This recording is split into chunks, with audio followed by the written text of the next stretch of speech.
मरकज की जानिब से 242 करोड़ रुपए का फंड्स जम्मू कश्मीर में सिर्फ 53% खर्च सरहदी अवाम के तहफ़्फ़ुज़ पर सवालिया निशान। एक चुका देने वाला इंकशाफ सामने तब आता है जब जम्मू से ताल्लुक़ रखने वाले एक समाजी कारकुन रमन कमहार, जिन्होंने एक RTI फाइल की थी, उसका जवाब आता है।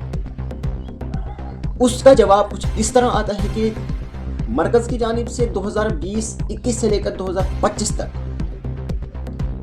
सरहदी इलाकों में बैंकर्स बनाने के लिए 242 करोड़ रुपए वागुजार किए गए थे, लेकिन 4 से 5 साल गुजर जाने के बाद भी इसमें से सिर्फ 53% ही रकम खर्च की गई है।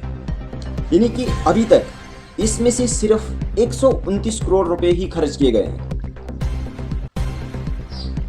इस RTI का जवाब तब आता है जब ऑपरेशन सिंदूर के बाद पाकिस्तान की शेलिंग से पुंछ और रजौरी में 27 लोगों की जान चली जाती है और 70 से ज्यादा लोग जख्मी हो जाते हैं। वहीं अगर मैं आपको तफसीलात बताऊं, जो ये रकम खर्च की गई है, इसमें सबसे ज्यादा 78 करोड़ रजौरी में, उसके अलावा पुंछ में 44 करोड़, सांबा में 42 करोड़, कठुआ में 37 करोड़, इसके अलावा जम्मू में और कश्मीर के कई अजला में भी किसी हद तक कई रकम खर्च की गई है।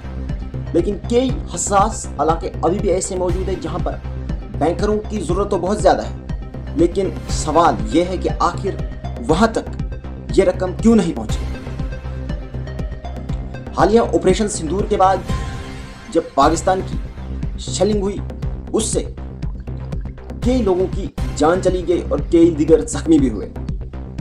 इसी दौरान जम्मू कश्मीर के चीफ सेक्रेटरी अतल दिल्लू का कहना था कि जहां जहां पर बैंकर्स मौजूद थे वहां हमने कई जानें बचाई। लेकिन सवाल यहां पर यह भी है कि जिन इलाकों में बैंकर्स की बहुत ज्यादा जरूरत है, आखिर वहां तक ये रकम क्यों नहीं पहुंची। इसके अलावा अगर मैं बात करूं, वज़ीर आला उमर अब्दुल्ला ने भी मुतासिर शुदा के इलाकों का दौरा किया और ये कहा कि तामीर किए गए बैंकर या तो नाकाबिले इस्तेमाल है या खाली पड़े हुए हैं। लेकिन आवाम की मांग है कि उन्हें इनफरादी बैंकर्स मुहैया किया जाए ताकि वो उन्हें ज़्यादा तहफ़्फ़ुज़ फराहम करें। इस दौरान उमर अब्दुल्ला ने यह भी कहा कि हम मरकज़ी हुकूमत से इस मसले पर बातचीत करेंगे और इनफरादी बैंकर्स की पॉलिसी के बारे में मरकज़ को आगाह करेंगे और उन्हें इस पर काम करने के लिए ज़ोर भी देंगे। इसके अलावा मैं अगर आपको बताऊं तो 2018 में मरकज़ की जानिब से 14,000 बैंकर्स बनाने के लिए 415 करोड़ रुपए भी वागुजार किए गए थे, लेकिन 7 साल गुजर जाने के बाद भी सिर्फ 9,500 बैंकर्स ही तैयार हुए हैं। आखिर यहाँ पर सवाल ये पैदा होता है कि क्या सरहदी आवाम की जिंदगी, सरहदी आवाम के लोगों की जिंदगियों का कोई तहफ़्फ़ुज़ कौन करेगा? क्या उनकी जिंदगियों की कीमत कुछ भी नहीं है जो ये सरकारें इतने सुस्त रवैये से काम कर रही हैं?